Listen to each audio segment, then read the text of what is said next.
এই সাজটি দেখছো, এই সাজটি সময় সময় চেঞ্জ হয়। কি সুন্দর দেখো, রাধাকৃষ্ণ সেজে উঠেছে।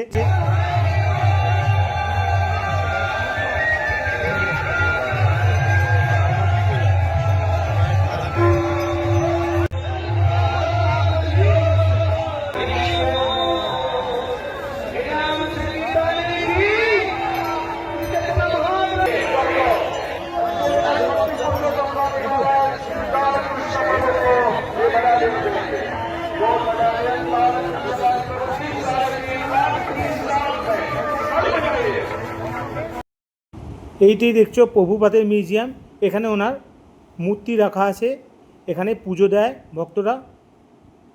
আমরা এখন দাঁড়িয়ে আছি পৃথিবীর সবথেকে বড় মন্দির, ইস্কন মন্দির। দেখো কত সুন্দর লাগছে। আমি সোদপুর থেকে ট্রেন ধরে কৃষ্ণনগর পৌঁছালাম। আমার ভাড়া পড়ল 25 টাকা।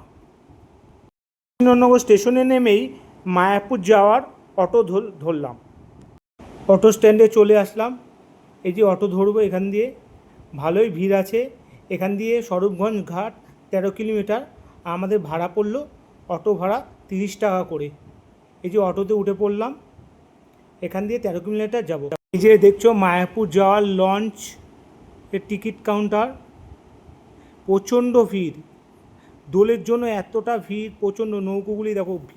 এখান দিয়ে টোটো ধরে সরাসরি মন্দিরে পৌঁছাতে পারো। এখানে টোটো ভাড়া নেবে 10 টাকা।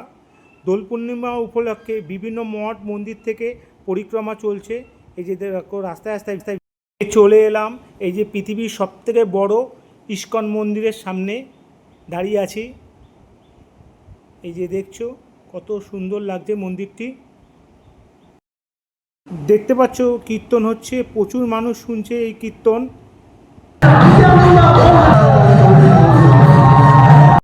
এই টাইমটাতে ঠাকুরকে রাজবেশ পরানো হয়, ভীষণ সুন্দর লাগে। আর এখানে পঞ্চম দোল পর্যন্ত এখানে কীর্তন হয়। এই যে মানুষও প্রচণ্ড ভিড় হয় এখানে। এই দিকটা পরপর মহাপ্রসাদের কাউন্টার আছে, গীতা ভবন কাউন্টার, গদা ভবন কাউন্টার, এরম পরপর। ভিড়টা দেখো, লাইন দিয়ে সবাই মহাপ্রসাদ গ্রহণ করছে। হেঁটে হেঁটে চলে এলাম এই গোশালায়। এই যে গোশালার বাইরেটা দেখছো কত সুন্দর লাগছে। এই যে দু তিনটে দোকান আছে এখানে, দুধ, ঘি, মাখন, লস্যি পাওয়া যায়। এখানে ঘি খুব সুন্দর খেতে। এই যে বাইরেটা গোশালা, এই যে ভিতরটা ঢুকছি গোশালার। বিভিন্ন জাতির গরু দেখতে পাওয়া যায় এই গোশালায়। এই যে কত বড় বড় সিংহালা গরু। এই গরুটা দেখো কত বড় সিং। এই যে দেখছো কত বড় সিংহালা গরু। এই যে প্রচুর গরু আছে এখানে গোশালায়। এখানে মানুষ গোকে খাওয়ানোর জন্য ডোনেট করে পয়সা। এই যে দেখছো কত সুন্দর খাচ্ছে বিচুলি। জায়গায় জায়গায় এরম কীর্তন দেখতে পারবে। এই যে গাড়ি নিয়ে বেরিয়েছে, গাড়িটা দেখো কত সুন্দর ফুল দিয়ে সাজিয়েছে। এরম অনেক জায়গায় এরম ফুল দিয়ে সাজানো গাড়ি আছে পুরনো মন্দিরের সামনেই। এই যে নতুন মন্দিরে ঢোকার ভিড়টা দেখো। এই দুপুরবেলা খোলে মন্দির 4টে নাগাদ। এই ভিড়টা দেখো, আজকে দোল পূর্ণিমার জন্য ভিড়টা প্রচুর। দেখছো কতটা ভিড়, লাইন দিয়ে সবাই মন্দির দর্শন করছে।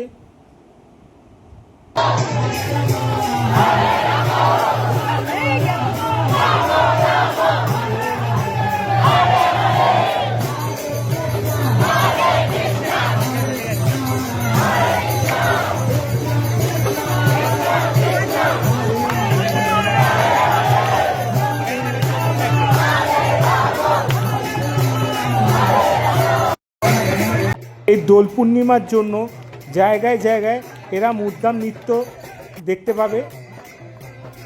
এই যে সবাই উদ্যাম নৃত্য করছে। ফাইনালি অসাধারণ সুন্দর মুহূর্ত, ঠাকুর আসছে, নিজের গৃহে এই যে কীর্তন করতে করতে ঠাকুর আসছে, অসাধারণ লাগছে। সুন্দর মুহূর্তকে ক্যাপচার করতে করতে গৌর পূর্ণিমার উৎসবে এই দোলের সময় জায়গাটা এরমই সাজানো থাকে, জায়গায় জায়গায় ছোট ছোট মূর্তি।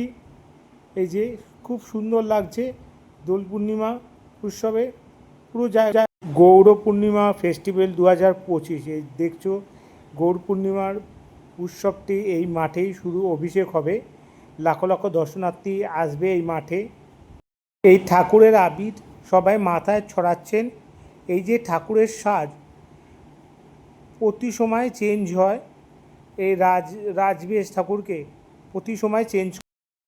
এই যে চন্দ্রপ্রভু মহারাজ রথে চেপে আসছেন, অসাধারণ লাগছে। হাজার হাজার প্রভুরা এখানে আছেন, এই রথ সাজানো আছে।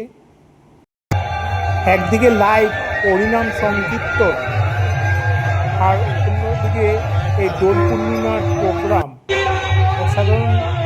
কত মানুষজন দেখতে পাচ্ছ, কত প্রভুরা রয়েছেন এখানে। মায়াপুরটা যেন এক মায়াবী রূপ ধারণ করেছে, একদম পিছনে রয়েছে রথ, সেই দিক লাগছে এই দৃশ্য দেখে। পিছনে রথ আসছে, প্রভুর রথ।